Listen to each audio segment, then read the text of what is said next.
Buenas tardes, les doy la bienvenida al canal, esperando que pasen un rato entretenido entre las tinieblas de la historia. En la cita de hoy, les traigo una temática de asesinas en serie españolas. Así que espero que disfruten de una tarde de sofá con una luz tenue y relajante y un té de su gusto.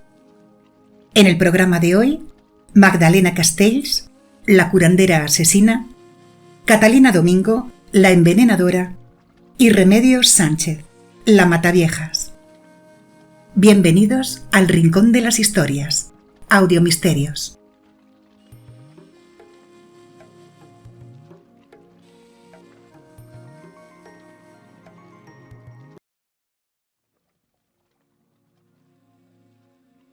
Magdalena Castells Pons, de Palma de Mallorca, ejercía de curandera, en una época donde la guerra civil había arrasado el país, y cada uno se buscaba la vida como podía con tal de persistir, y en el caso de ella, sin importarle lo más mínimo los demás ni las consecuencias.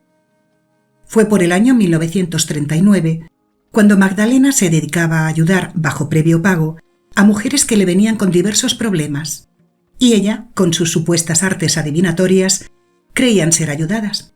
Además, por lo que decían, también practicaba abortos ilegales. Más tarde, apoyada por una mujer que tenía una tienda, Antonia Font, dueña de una sastrería, a través de ella contactaban las mujeres que necesitaban la ayuda de Magdalena y que buscaban remedios para problemas básicamente relacionados con disputas familiares. Magdalena utilizaba un producto tóxico que vendía a sus clientas para que se deshicieran despiadadamente de sus problemas. En realidad era un veneno que se vendía en droguerías y estaba compuesto por radio y arsénico con una base de harina. La primera mujer en utilizarlo fue Juana María Beñ. Acabó con su marido en la Navidad de 1939 para poder vivir con su amante. En el certificado de defunción, el médico constataba que el fallecimiento había sido a causa de un síncope. La siguiente víctima fue Miguel Massot. Su esposa, Margarita Martorell, le echó el preparado en la comida y el café, ya que ella se quería dedicar libremente y sin ataduras a la prostitución. Le pagó a Magdalena con un reloj, un corte de traje y 350 pesetas. Y el médico certificó su fallecimiento a causa de una hemorragia interna. La tercera víctima fue Juana Mesquida, una mujer mayor de 76 años.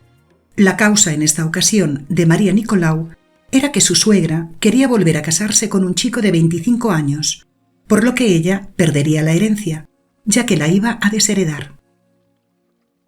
Y el cuarto caso fue el de Antonia Suau Garán, quien se había casado por dinero con su propio tío, Pedro Garán, que había vuelto de la inmigración americana, por lo que ella se pensaba que era millonario. Así que le puso veneno en la comida para librarse de él.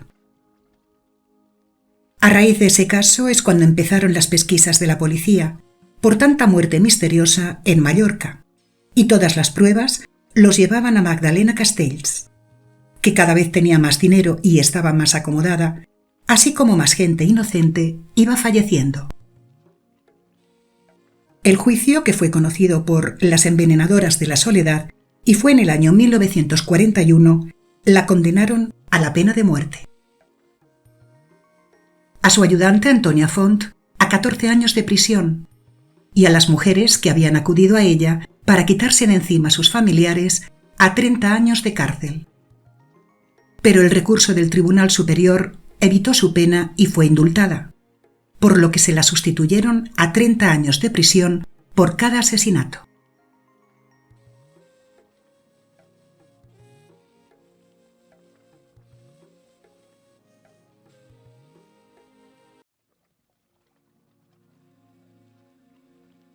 Catalina Domingo Campins, una mujer de más de 30 años con un hijo de 4 llamado Rafael Ángel Coll, al que llamaban Rafaelín, y otro en camino, ya que estaba embarazada, y en parte por eso su apatía, y siempre estaba de mal humor, ya que no asumía los cambios que había hecho su cuerpo. Con el primero los tuvo, y con el segundo se veía aún peor. Cuando miraba a su marido, que trabajaba en una funeraria y por la tarde en el despacho de un abogado, lo veía como un enemigo y lo culpaba de todos sus males. Se sentía siempre desgraciada e infeliz. Su carácter, ya de por sí autoritario y opresor, empeoró, y al estar en su estado, tanto el cuidado de su hijo como las labores de la casa se le hacían insufribles. Había trabajado de dependienta y de camarera de hotel, pero fueron trabajos que tuvo que dejar, porque se murmuraba que había robado dinero y joyas y que le echaba la culpa a sus compañeras. Por lo que ahora trabajaba en casa, de modista, y casi no salía. En el barrio no era muy apreciada, pues se sabía que había querido dar en adopción a su hijo Rafaelín, a una cuñada. Una noche, cuando su marido Pedro Coll llegó del trabajo, encontró a su pequeño hijo vomitando en el baño y con la cara descompuesta, por lo que se asustó mucho. Y ella estaba tan tranquila planchando y restándole importancia a la salud del niño, diciéndole que solo tenía un poco de diarrea y acusándolo de exagerado. Esa noche, el pequeño Rafaelín le pidió a su madre dormir con el osito Pepe, que ya lo tenía guardado en el armario al ser un niño mayor y valiente. Pero como estaba enfermo, decía que lo echaba de menos. Así que Catalina le dio el peluche, y él lo abrazó fuertemente y le aseguró a su madre que se pondría bueno enseguida. A medianoche, la madre le dio una manzanilla, con unos polvos disueltos que llevaba días poniéndole en las comidas. Pero el niño, al no saberle bien, y como otras veces, así se lo dijo a su madre, y se quejó de que no estaba bueno. Pero ella lo obligó a tomárselo, asegurándole que se curaría, y él le hizo caso y se lo bebió. También le preguntó si para su osito Pepe no había nada, y ella le contestó que ya se lo daría el día siguiente, por lo que el niño se quedó tranquilo y se puso a dormir, confiado de las palabras de su madre. A las 2 horas, al niño le subió la fiebre y no dejaba de vomitar, mientras su pequeño cuerpo no dejaba de temblar. Lo ingresaron en el hospital con un fuerte dolor de barriga, ya que tenía una colitis aguda, una inflamación del intestino, y allí pasó más de una semana. Al salir del hospital y llevando solo 4 días en casa, volvió a tener diarreas, pero aún mayores que las anteriores, de modo que la ambulancia vino a buscarlo, pero en esta ocasión el niño ya no tuvo fuerzas ni para llevarse a su querido peluche Pepe. En el hospital empeoró, y como su descomposición no cesaba, además de los vómitos, acabó teniendo una parálisis respiratoria, que acabó con su vida. Tanto su pobre padre como los tíos de Catalina, que al no haber tenido hijos la querían como una hija, y al pequeño como a su nieto, lloraron con gran dolor por el pequeño Rafaelín, que la muerte se lo había llevado tan pronto, con tanto dolor y angustia. Pero ella solo sentía ira, pero no por haber perdido a su pequeño, sino por el que llevaba dentro de ella. Poco tiempo después, nació María Luisa, pero con el tiempo, la pequeña también enfermó, y con los mismos síntomas de su hermano, por lo que su padre, al recordarlo todo, estaba roto de dolor, por la pena y la angustia que pasó su hijo.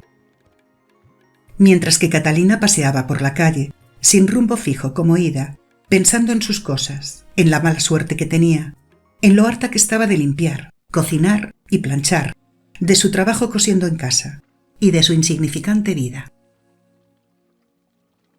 Cuando María Luisa no había cumplido aún los 2 años, falleció con la misma sintomatología que su hermanito, con tan solo 16 meses. Y para Catalina, por fin se acabaron los quebraderos de cabeza, las inquietudes, el insomnio y la falta de tiempo. Y por supuesto, se acabaron por siempre los niños y los embarazos. El siguiente en desaparecer de la vida de Catalina fue su esposo, Pedro Coll Mestres, con 42 años. Y la última frase que le dijo ella antes de fallecer fue: «No te preocupes por mí». Determinaron su muerte como infarto de miocardio. Su tío, Luis Palmer Camps, que había ganado su dinero trabajando duramente y toda la vida de comerciante, le aconsejó a Catalina con todo el cariño del mundo que aprovechara el tiempo y la vida, que él lo iba a hacer, porque se lo había ganado. Acababa de cumplir los 65 años e iba a disfrutar de su jubilación. Pero entonces él también empezó a enfermarse, con dolores estomacales inaguantables, vomitando y con diarreas. Mientras, Catalina tranquilizaba y compadecía a su tía, diciéndole que no se podía hacer nada ante Dios, que era el que lo establecía todo. Y finalmente el hombre falleció. Y después le tocó a Juana María Domingo Vizquerra, su tía y madrina, que empezó con vómitos y le siguieron las diarreas y los dolores estomacales. Y como el médico le mandó tomar muchos líquidos, infusiones y caldos, ella lo aprovechaba para dosificarle más veneno, por lo que acabó falleciendo de un colapso por gastroenteritis aguda.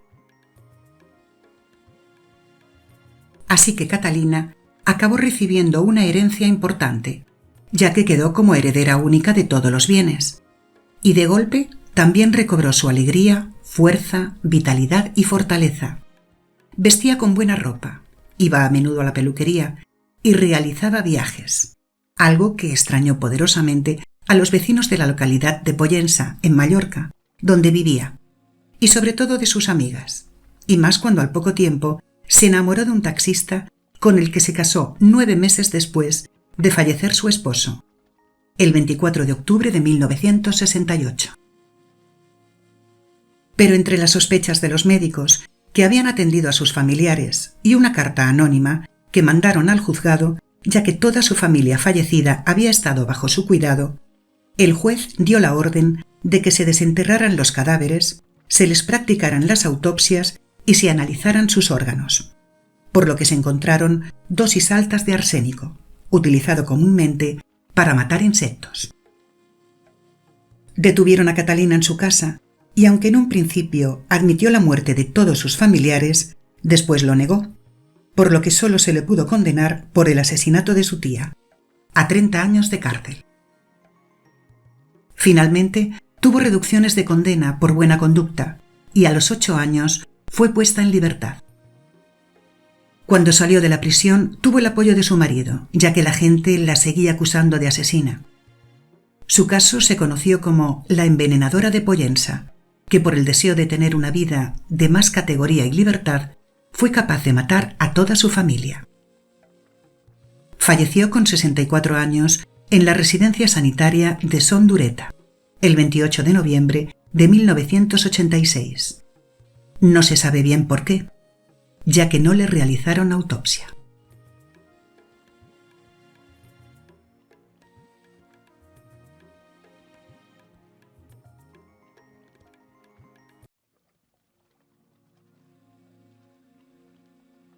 Remedios Sánchez Sánchez, conocida como la Reme, nacida el 22 de julio de 1957 en Dormea, parroquia de Boimorto, en La Coruña.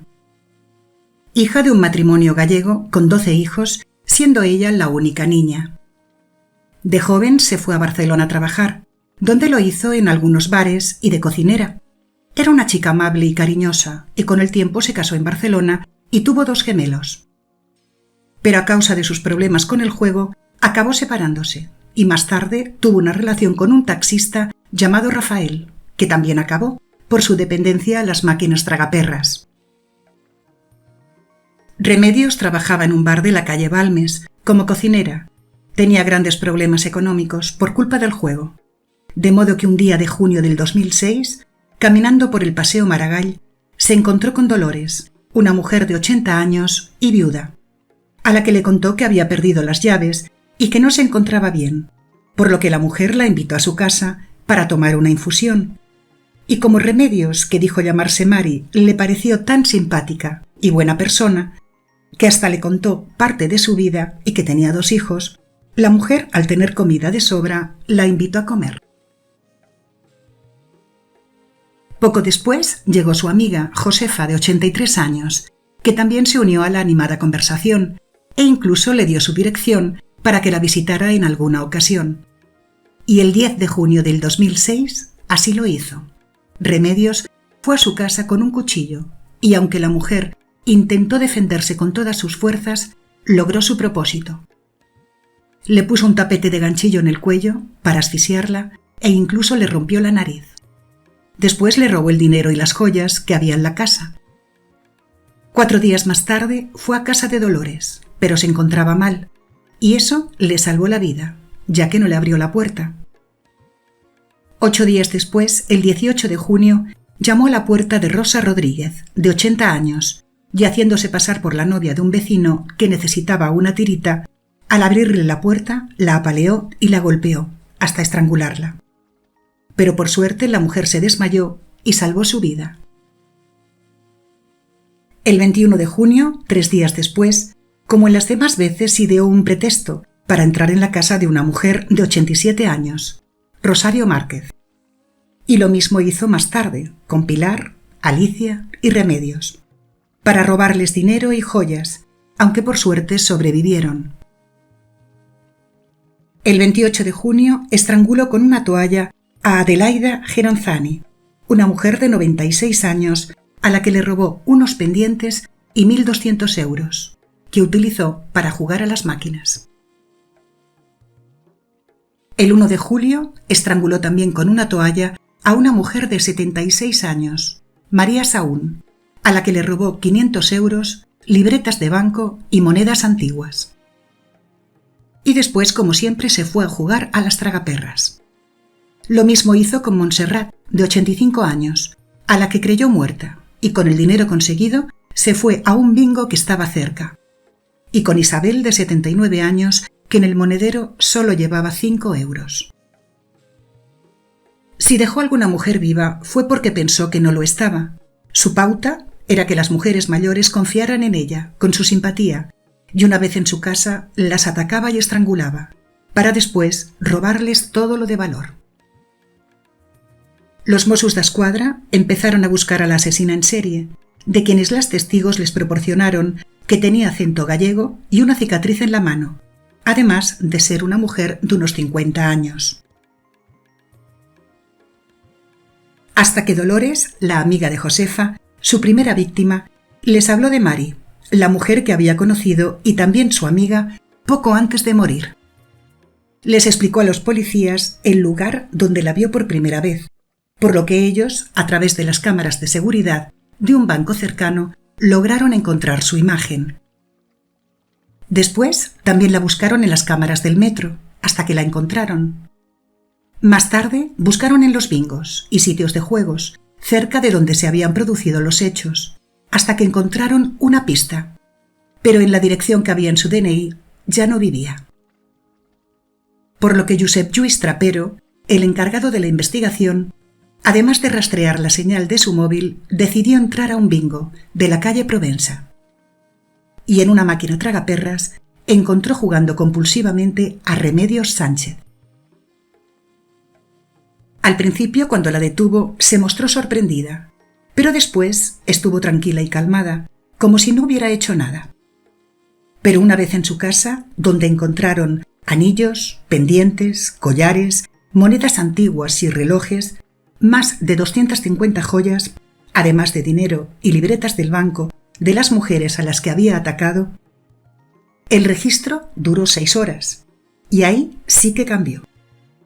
Tuvo ataques de nervios y gritaba pidiendo explicaciones, repitiendo continuamente que era un error y que ella no había hecho nada. Y tanto en comisaría como ante el juez se negó a declarar. Pero con las pruebas y las declaraciones de las testigos bastaban. Por lo que se le acusó de varios delitos y 3 asesinatos, y el juez ordenó prisión provisional. Pero entonces Remedios dijo que la autora de esos delitos era una mujer a la que había alquilado una habitación de su casa, que estaba muy mal porque bebía mucho y mezclaba con medicinas, que se llamaba Mari y que le pagaba con joyas. En el informe psiquiátrico aseguraron que no tenía ninguna patología en su personalidad, ya que su defensa intentó achacarlo a un trastorno de personalidad múltiple, pero afirmaron que no había signos de enfermedad mental. Y la fiscal la acusó de ser una mujer calculadora y fría, que sabía bien lo que hacía y que deseaba hacerlo. Las testigos la reconocieron, a pesar de estar más delgada y con el pelo más largo. por lo que el 3 de julio del 2008 condenaron a Remedios Sánchez, de 48 años, por el asesinato de 3 mujeres mayores, 5 delitos de asesinato en tentativa y un delito de robo con violencia, a 144 años, 5 meses y 29 días de cárcel. Remedios Sánchez Sánchez, a la que llamaron la Mataviejas, la ingresaron en la cárcel de Cambrians, en Barcelona, donde en el 2009 interpuso un recurso por un error en una prueba, pero el tribunal lo descartó.